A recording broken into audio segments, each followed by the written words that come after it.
Hola, bienvenidos y bienvenidas a este espacio de conversación que tenemos en ADIPA.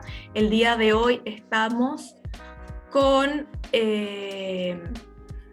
Viviana Venegas, psicóloga clínica de la Universidad Católica del Maule. Ella es docente de la Universidad Autónoma de Chile y también en ADIPA va a impartir el curso de salud mental infanto-juvenil en el contexto escolar a partir del 21 de julio.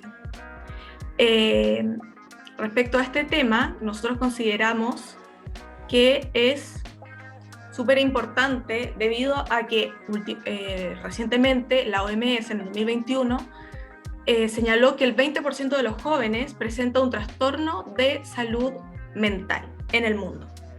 Y en este caso en Chile las cifras tampoco son tan esperanzadoras en este sentido, porque se señala que el 16,7% de los jóvenes entre 12 y 18 años presenta algún trastorno de este tipo.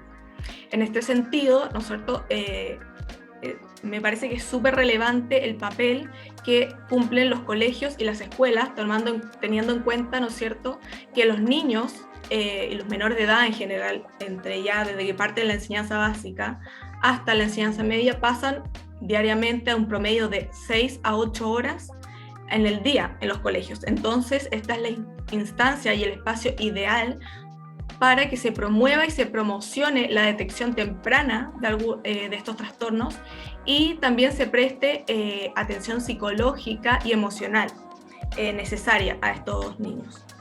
Por ejemplo, un caso en el extranjero que es posible quizás nosotros mirar, ¿no es cierto?, desde acá, es el Reino Unido, en donde el Servicio Nacional de Salud señala que, si bien ellos arrojan cifras parecidas a la de nosotros, por ejemplo, que el 14,4% de los niños entre 5 y 10 años presenta algún trastorno probable de salud mental, y estas cifras aumentan una vez el rango etario es entre los 11 y los 16 años y aumenta a un 17,6%. Es verdad que si bien estas cifras pueden ser similares o puede ser una cifra quizás que se da en distintas partes del mundo y en general, también ese país asegura, la entidad por lo menos asegura que el 62% de los niños entre 6 y 16 años reciben atención psicológica regular por parte de las instituciones educacionales a las cuales asisten.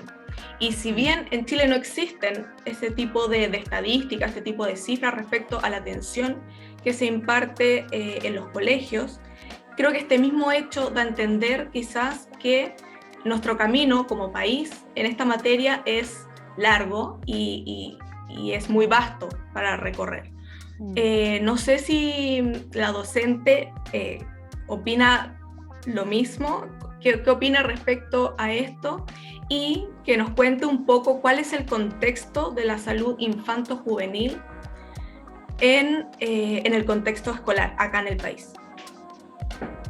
Hola Catalina, mucho gusto por la invitación y el espacio para poder hablar de un tema tan sensible hoy día.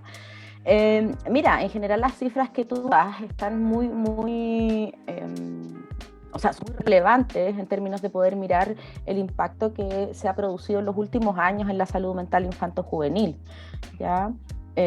Claramente en Chile estas estadísticas todavía están en curso de producirse, aunque ya organismos internacionales, ¿cierto?, han dado algunos datos que ha habido una alza en la incidencia de casos, que es la presentación de nuevos casos, ¿cierto?, durante el periodo de pandemia, y que estas alzas son bien similares a las que se han mostrado a nivel mundial, lo cual son cifras bien alarmantes, ¿ya? Eso por un lado, y creo que es súper importante ir mirando, ¿cierto?, que estos elementos generan no solamente dificultades en los individuos y en las familias, ¿cierto?, que son súper relevantes, sino que también se generan dificultades a nivel de todos los contextos en los cuales se desenvuelven los niños. El colegio siendo uno de los principales, ¿cierto?, comillas, afectados, ya que conviven, como tú bien decías, una comunidad importante, ¿cierto?, de personas adultas y niños gran parte del día, ¿ya? Y que además es un espacio no solamente en que se imparte educación, sino que también se imparten cuidados y también es un espacio de socialización, ¿cierto?, relevante en esta población. Solo como antecedente, la salud mental de los más chicos en nuestro país ya antes de la pandemia venía con indicadores bien malos, ¿ya? En esa época ya se estimaba que la población infanto-adolescente que había tenido, ¿cierto?, alguna situación de salud mental que se constituya como un trastorno propiamente tal, estaba ya en esa época en el 16%, probablemente hoy día ha subido, ¿ya? Estamos hablando solo de los elementos de salud mental, pero también hay otros elementos que generan consecuencias, ¿cierto?, en la salud mental que están asociados, por ejemplo, a eventos de maltrato y violencia, ¿ya? Vulneración de derechos en la infancia, que es otro factor que ha ido aumentando en este proceso de confinamiento, ¿ya? Las cifras oficiales todavía están en producción y las vamos a conversar, ¿cierto?, con detalle cuando veamos el curso, pero todos estos elementos que venían de antes siendo vistos con mucha preocupación, pareciera ser que durante la pandemia se han visto incrementados de manera relevante. Por ejemplo, hay cifras en Estados Unidos que hablan de un incremento de los intentos suicidas, que es una conducta bien riesgosa en nuestra población. Y también en Chile las urgencias han aumentado el nivel de atenciones de chicos, ¿cierto?, que han llegado por intentos, ¿cierto?, suicidas. El intento suicida, ¿cierto?, la suicidabilidad es una de las 4 causas de muerte más relevantes en Chile en la población menor de 18 años.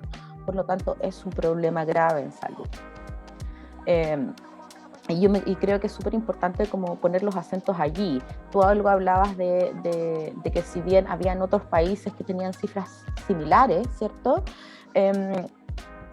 que ha pasado mucho por este contexto de mucha poca estabilidad social que nos desestabiliza a los adultos y ciertamente a los niños. Efectivamente, las brechas en atención en salud son harto más grandes en Chile, ¿ya? Ahora, hay otros países ciertamente que tienen menos oportunidades de atención que el nuestro. Ha habido un avance importante en las políticas públicas desde el 2000 en salud pública, en específico en salud mental, ¿cierto? Donde hay programas específicos de salud mental que antes de esa época eran muy raros ver, que estaban en atención terciaria, en hospitales, y que hoy día están en alcance en atención primaria, pero son insuficientes dada la complejidad de los fenómenos que hoy día estamos mirando cotidianamente. Entonces, efectivamente hay una brecha importante, no solamente porque hay pocos programas hoy día, ¿cierto?, sino que también porque los profesionales que están a cargo de estos programas también están muy agotados producto del proceso de pandemia, ¿ya? Entonces hay un proceso de agote del sistema completo y que no logra dar abasto hoy día a la demanda en salud, como en ese tema de la salud. Respecto del tema educativo, es súper importante porque en lo que nosotros hemos visto desde el mundo de la salud mental hacia el mundo educativo, ¿cierto?, es que sobre todo este año se han ido manifestando una serie de dificultades en los niños y adolescentes en el proceso de readaptación al contexto escolar, ¿ya? Pasar de un proceso, ¿cierto?, en el que las clases virtuales, en que habían pocas horas de clases, donde había poca supervisión o estar en su casa en un contexto en que no tengo que relacionarme con otros, ¿cierto?, de mucha ansiedad también por el contexto ambiental, ¿cierto?, partir al contexto físico otra vez, volver a enfrentarme con otros niños y con adultos que probablemente no he visto en 2 años o que los he visto muy pocas veces, ha generado un choque importante en la población infantil, ¿ya? Los reportes que hay, ¿cierto?, es de una sobrecarga en los colegios respecto de cómo poder atender a esas necesidades adaptativas de los niños en este proceso. Y claramente, ¿cierto?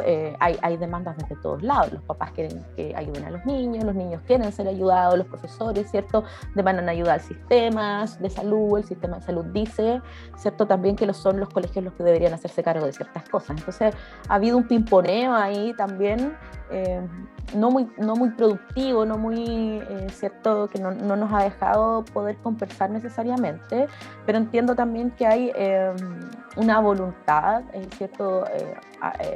Desde las políticas de salud y desde la institucionalidad del Ministerio de Educación, de ir pensando también en cómo ir generando estrategias, ¿cierto? Para ir abordando estas situaciones que han sido bien complejas, ¿ya?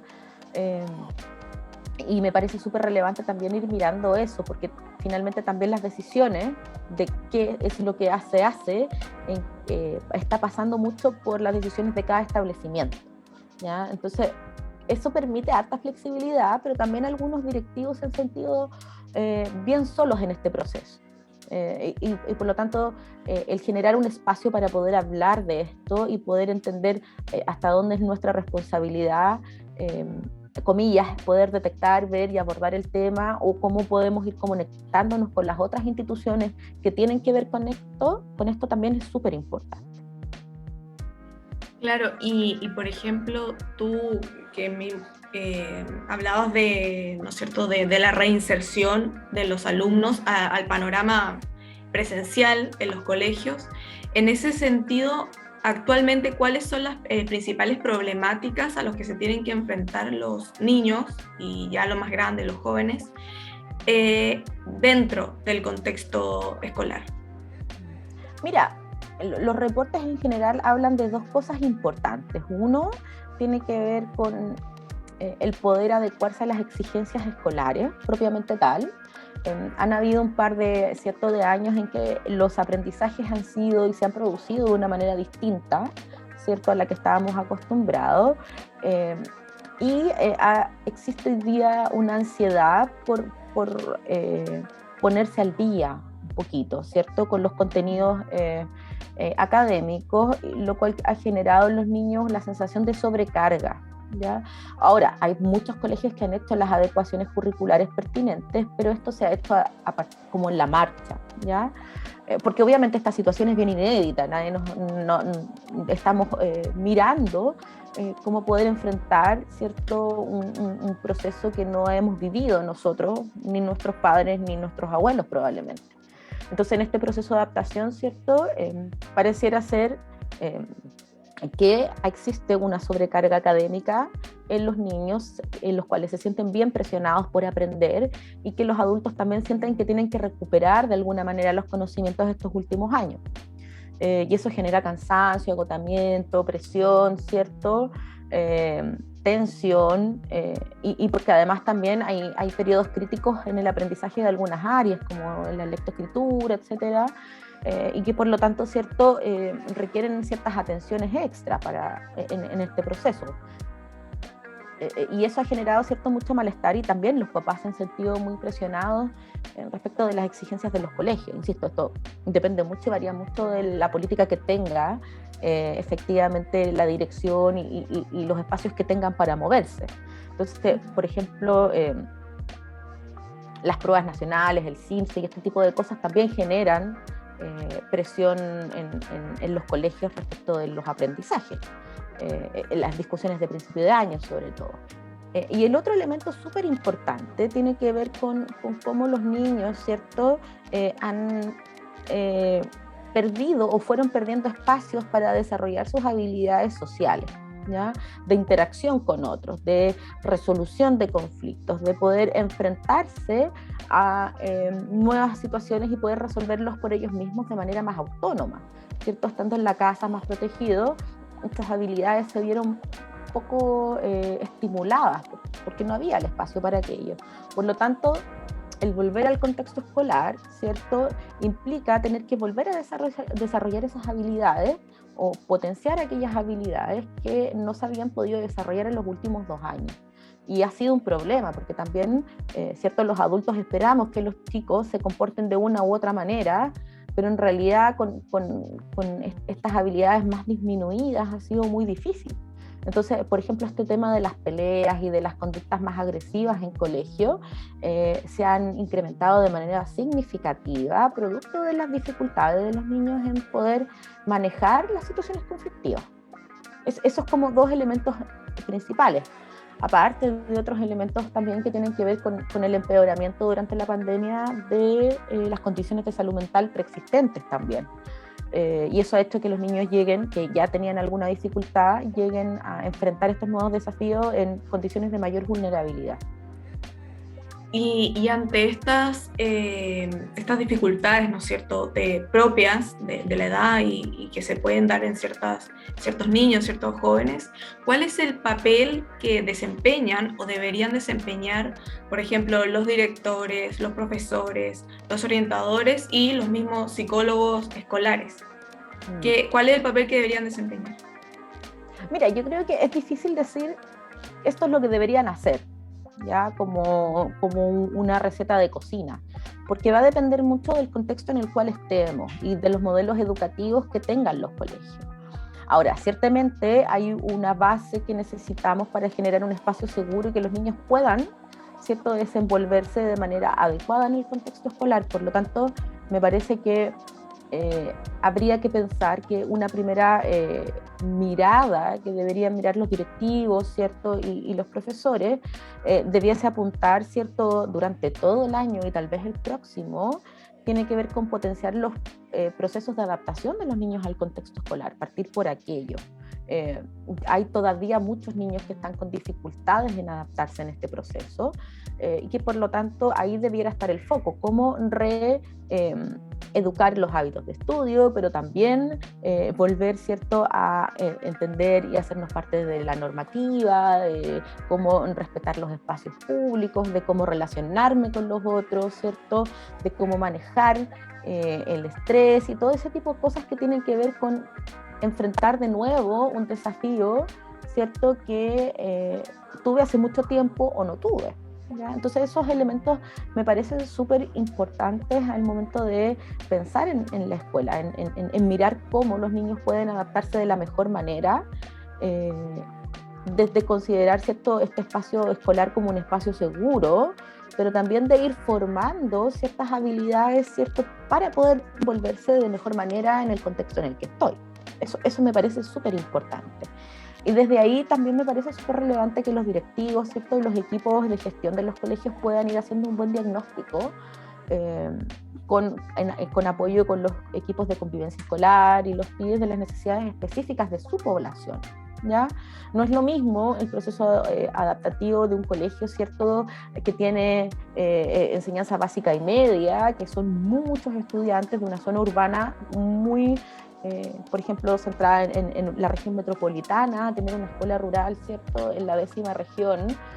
Los contextos de salud y necesidades de salud son bien diversas. Entonces, el hacer un buen diagnóstico es súper importante, no solamente desde lo pedagógico, sino que pensando en estos elementos adaptativos de los niños y visualizando si efectivamente hay indicadores de riesgo que la escuela no se puede hacer cargo y cómo, ¿cierto?, la escuela genera las acciones en términos de, por ejemplo, gestionar redes con salud u otros agentes que puedan atender los problemas más serios, porque obviamente esas dificultades están más allá de la capacidad de manejo de las escuelas. Por lo tanto, también es importante que las escuelas puedan tener claro, ¿cierto?, de qué me puedo hacer cargo yo, ¿cierto?, que es como de lo cotidiano, pero también de la primera alerta, que es algo que las escuelas es una función que siempre han tenido históricamente, pero hay que volver a actualizar ese diagnóstico hoy día, ¿cierto?, con estas condiciones respecto de, ok, estos chicos efectivamente no los podemos mirar aquí,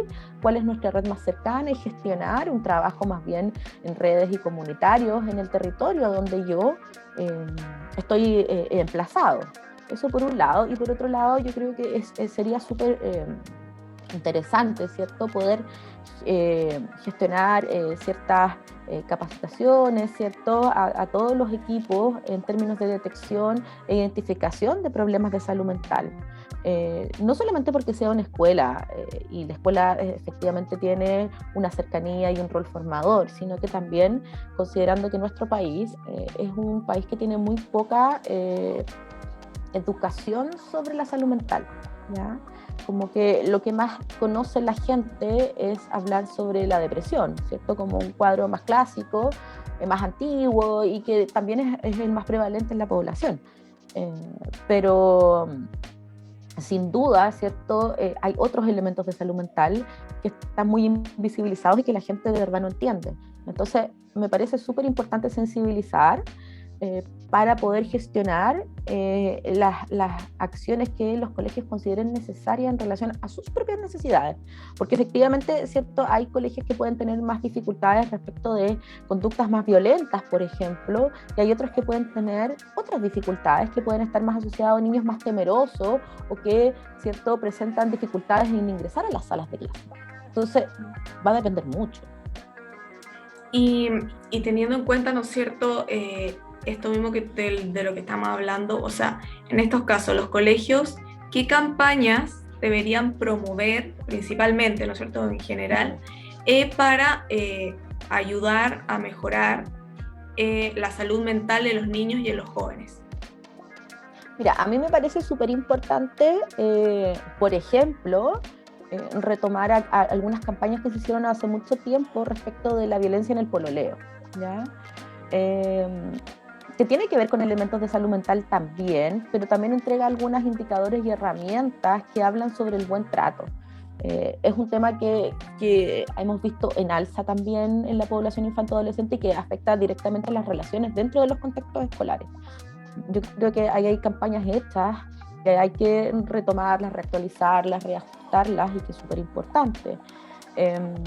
Otros elementos importantes tienen que ver con esto, con sensibilizar indicadores de salud mental, ¿cierto? Como poner a la mano de toda la comunidad escolar, de los niños, de los adolescentes y los adultos, algunos indicadores generales, ¿cierto?, que permitan prender luces de alerta cuando están presentes, ¿ya? Hay muchas familias y niños inclusive que les cuesta visibilizar qué es lo esperable a lo que no es esperable.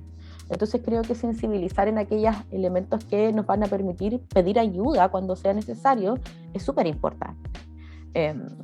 Otros elementos también que serían interesantes retomar tiene que ver con el tema del consumo de drogas, por ejemplo, de la prevención del consumo, que también es un tema importante en escolares, ¿cierto? Previo a la pandemia había habido en alza en el consumo y una disminución en la edad de inicio de consumo de la marihuana, por ejemplo.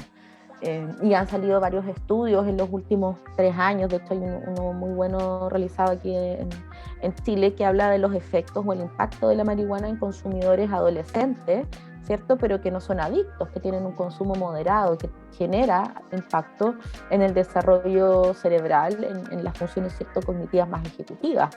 Entonces, ahí hay campañas que no son muy complejas y que uno podría ir trabajando a nivel escolar e incluso a través de los medios.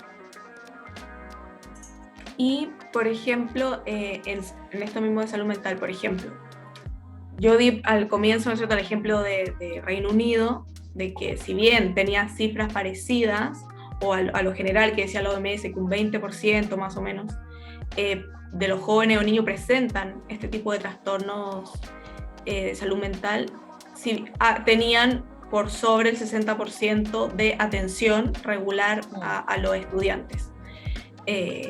Apoyo psicológico me refiero.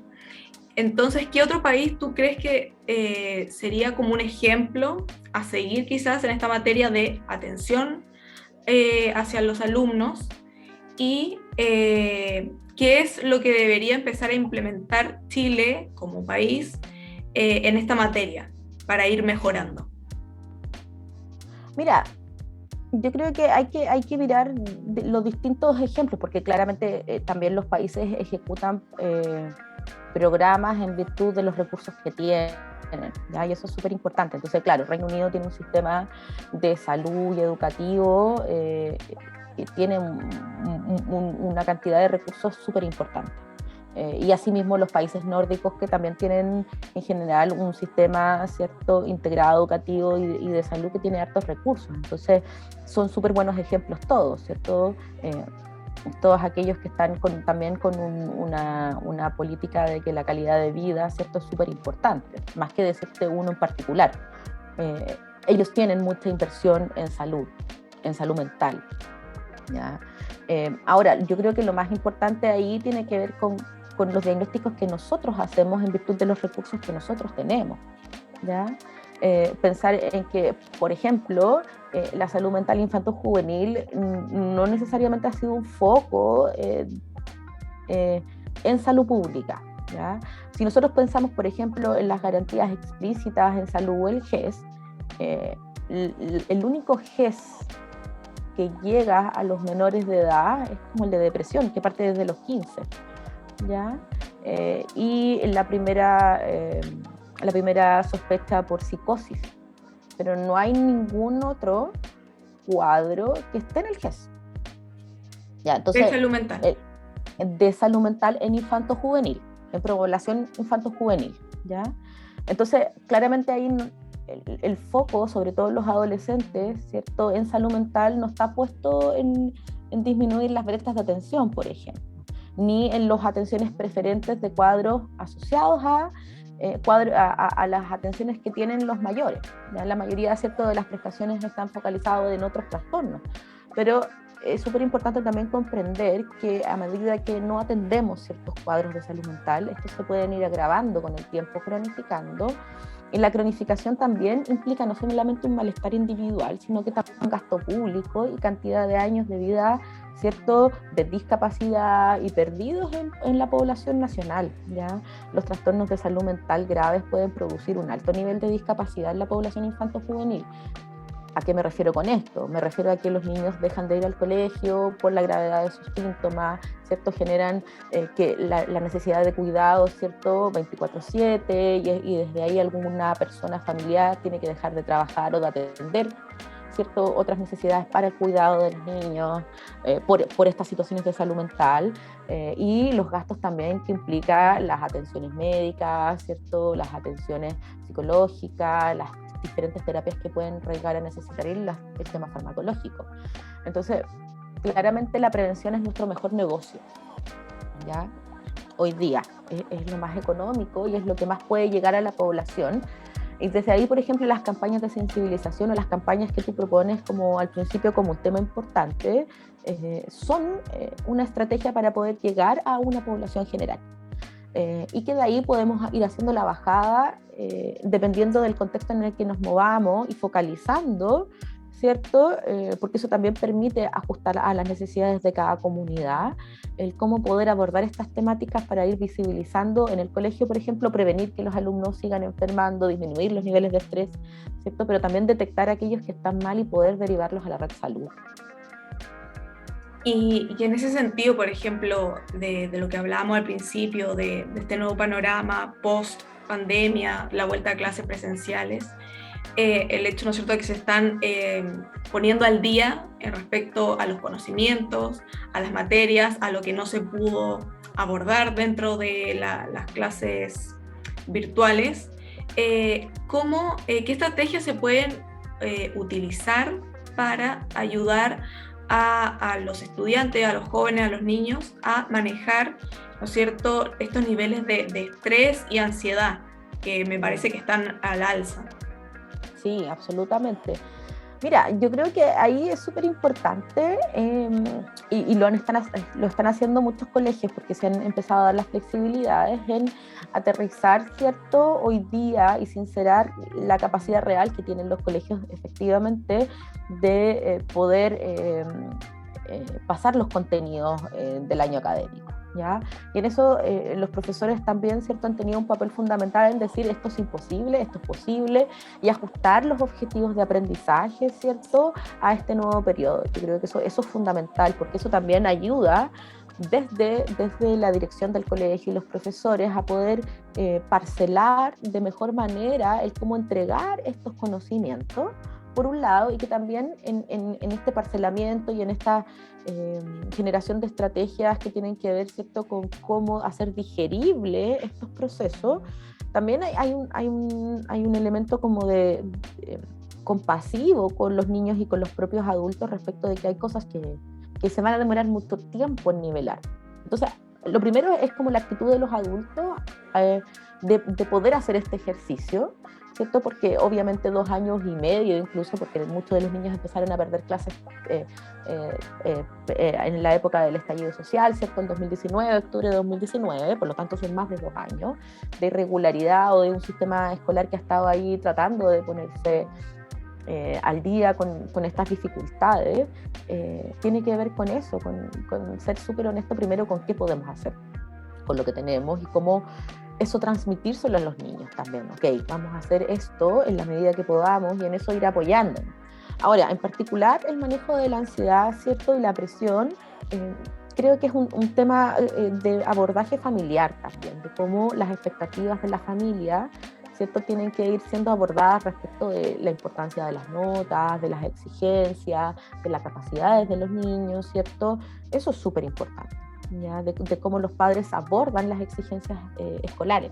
No significa que los niños dejen de cumplir en el colegio, sino que entender que el nivel de cumplimiento también tiene que ver con la capacidad que tienen hoy día los niños de poner atención y de responder a estas dificultades, ¿ya? Yo creo que eso es súper importante. Lo otro también que ayuda mucho a los niños, ¿cierto?, y tiene que ver con que las jornadas escolares, ¿cierto?, tengan espacios o pausas más seguidas, que también muchos colegios lo han hecho. Extender recreos, ¿cierto?, aumentar recreos, disminuir horas de clases presenciales y aumentar horas de talleres, por ejemplo, deportivos, también hace mucho más digerible el tránsito hacia volver a un sistema que también había sido cuestionado mucho antes de la pandemia respecto de lo estructurado que era y los niveles de exigencia que estaba teniendo versus los resultados de aprendizaje. Entonces también yo creo que uno podría pensar que esta época es una ventana de oportunidad para repensar algunos procesos educativos que ya estaban siendo mirados con mucha atención previo a esta situación compleja. Entonces, esas cosas que pueden hacerse, que no son tan complejas, ¿cierto?, pueden alivianar la angustia diaria de los niños, hacer los horarios de clase más cortos, aumentar las pausas diarias, hacer actividades más dirigidas, modificar también algunas estrategias de aprendizaje, ¿cierto? Hay algunos colegios que han empezado a trabajar con estrategias de didáctica educativa más actuales, como el aprendizaje basado en proyectos, ¿cierto?, u otros, que son mucho más dinámicos y que permiten a los niños aprender desde la exploración más que desde sentado en un pupitre, ¿cierto?, absorbiendo contenido. Entonces, claro, esos elementos también nos van a ir ayudando a hacer respirar los sistemas y que los niños vayan aprendiendo de manera significativa, de manera progresiva, sin tantos niveles de angustia. Y hablando nosotros de estos niveles de angustia, de depresión que sienten, ¿cómo dentro de nosotros de los colegios, de este contexto escolar, abordar el desarrollo socioafectivo de los jóvenes y de los niños? Mira, en general hay algunos programas, ¿cierto?, desde el mundo público que han ido mirando estos procesos, por ejemplo, desde programas como la Habilidades para la Vida, ¿cierto?, y otros, en que se ha ido pensando, ¿cierto?, en cómo poder ir acompañando a los chiquillos en ciertas edades críticas en el desarrollo de habilidades, ¿ya? Ir detectando en estos procesos el cómo poder ayudarlos. Y en general han tenido muy buena evidencia. Tal vez masificar esos elementos, ¿cierto? Darle más, que también entiendo ha habido una inyección de recursos para esos programas, y la idea es ir mirando cómo en estos quiebres sociales, ¿cierto?, se generan también quiebres vitales en los niños y vamos abordando estos quiebres vitales y el desarrollo de los niños considerando estos elementos y pudiendo amplificar, ¿cierto?, la intervención de estos programas que ya tienen evidencia, ¿ya? Esa es una forma, y la otra que me parece que es súper importante tiene que ver con poder ir acompañando también a los padres en este proceso a través de las reuniones de padres, ¿cierto? Ir incluyendo no solamente el reporte de notas académico y de conducta, sino que también ir acompañando con charlas, educación o entrega de herramientas en estos espacios en que están, ¿cierto?, disponibles, para ir acompañando los procesos de aprendizaje y también estas dificultades que aparecen en lo cotidiano en los colegios. Claro. Y además, en el caso, ¿no es cierto?, de estos conflictos que han surgido post pandemia, de mala conducta, de bullying, de ese tipo de agresiones dentro del contexto escolar, ¿de qué factores depende el manejo conductual que tienen los jóvenes y qué estrategias psicosociales se pueden utilizar para abordarlo correctamente? Mira, hay varias, respecto del ciberbullying y del bullying en particular, hay varias estrategias y fundaciones que trabajan con esta temática en particular y que tiene que ver con generar espacios de confianza y espacios amigables entre pares, ¿ya? Y las experiencias han sido súper bonitas. Yo creo que eso también son experiencias que hay que tomar y reproducir de una u otra manera, no solamente aquello el que tenga oportunidad, sino que a nivel como de política ministerial, ¿ya? Y por lo tanto, ¿cierto?, el manejo en el contexto académico tiene dos patitas. Una cosa, ¿cierto?, el establecimiento como de un rayado de cancha o normas mínimas de convivencia, por un lado, que son necesarias tener porque marcan los límites y les dicen a los niños hasta dónde pueden moverse. Pero por otro lado también, ¿cierto?, es la generación de espacios seguros en el contexto escolar, ¿ya? Y donde se fomenten a través de talleres, por ejemplo, o, ¿cierto?, dentro de las mismas asignaturas, el desarrollo de habilidades, por ejemplo, de resolución de conflictos. Por ejemplo, se aborden temas como la discriminación o la tolerancia, ¿cierto? En general, esos elementos nos van a ir ayudando como de la mano a que los niños, ¿cierto?, puedan ir desarrollando habilidades para poder enfrentar, ¿cierto?, de manera más adaptativa los desafíos diarios y que no sientan que, ¿cierto?, el colegio y sus compañeros son sus enemigos o que tienen que pegarle al otro primero para que no me peguen, ¿ya? Sino que al contrario, ¿cierto?, poder generar estos espacios de apoyo donde mi compañera sea alguien en quien yo confío y con quien me siento cómodo. El generar esa fraternidad en los compañeros ayuda mucho a evitar el maltrato dentro de los colegios. Claro. Y ahí por último, ¿no es cierto?, ¿qué pueden esperar, ¿no es cierto?, aquellos que estén interesados o quienes se inscriban en el curso, qué aprendizajes o qué habilidades adquirirán todos aquellos que se inscriban al curso de salud mental infanto-juvenil en el contexto escolar? Mira, a mí me parece que lo relevante, ¿cierto?, siempre en estos cursos es poder echarle una mirada a cuál es el contexto en el que estamos, ¿cierto? Mirar más allá del lugar donde estamos propiamente tal, que es súper importante, sino que mirar al vecino, a los otros lugares que está pasando, entender el contexto en el que estamos. Y por lo tanto vamos a mirar algunos elementos que están cruzados no solamente por el tema pandemia. En nuestro país y sociedad ha vivido cambios importantes en los últimos años, desde los procesos migratorios, ¿cierto?, desde toda la evolución, ¿cierto?, respecto del acompañamiento de las personas de las disidencias sexuales, ¿cierto?, que también es un tema relevante para los profesores y las escuelas hoy día y la población infanto-adolescente, y ir mirando cómo esos elementos y otros, ¿cierto?, generan ciertas trabas en los procesos de salud mental en los chiquillos hoy día, ¿ya? Yo creo que hay que darle una vuelta a eso y mirar su influencia como determinante en salud mental. Y por otro lado, ¿cierto?, ir mirando efectivamente cuáles son los espacios de acción de los colegios respecto de la salud mental, ¿cierto? ¿Qué es efectivamente lo que los colegios pueden hacer? ¿Qué estrategias pueden implementar? ¿Cómo pueden colaborar? Y colaborarse a sí mismos en los procesos y en las comunidades educativas para ir pensando y repensando en espacios que permitan esto que yo te decía al principio, la readaptación lo más orgánicamente posible de los niños, disminuyendo de manera progresiva estos indicadores o síntomas que pueden, ¿cierto?, convertirse en problemas de salud mental. Esta es una empresa gigante, los colegios están muy abogados con esta situación, pero en la medida que vayamos viendo algunas soluciones que podamos ir implementando, vamos a ir descomprimiendo la situación. Y me interesa mucho ir pensando en qué estrategias, ¿cierto? Desde lo que tú decías, el manejo conductual, ¿cierto? Pero también desde el desarrollo de habilidades, ¿cierto?, sociales, podemos ir acompañando estos procesos que van a ir descomprimiendo y mejorando la convivencia escolar, que es súper relevante para pensar en cómo los niños viven su salud mental en ese contexto. Bueno, muchas gracias por darnos este espacio de conversar contigo y de informar, ¿no es cierto? Y conversar de este tema que es tan relevante en todas las sociedades en realidad. Así que muchas gracias por darnos este tiempo y nos vemos en el próximo blog. Chao. Chao.